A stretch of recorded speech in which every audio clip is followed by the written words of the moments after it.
Today's question comes from India. Ashish asks, how does Google determine quality content if there aren't a lot of links to a post? That's a good question. So in general, that sort of reverts back to the way search engines were before links. You're pretty much judging based on the text on the page at that point.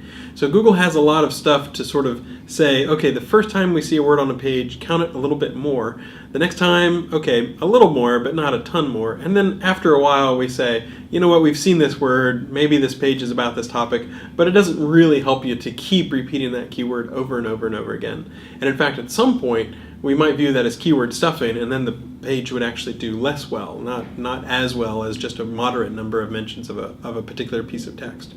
So we do have, other ways. In theory, we could say, well, does it sit on a domain that seems to be somewhat reputable? There are different ways you can try to assess the quality of content. But typically, if you go back to a user is typing, possibly some really rare phrase, if there's no other pages on the web that have that particular phrase, even if there's not that many links, then that page can be returned because we think it might be relevant, it might be topical to what the user is looking for.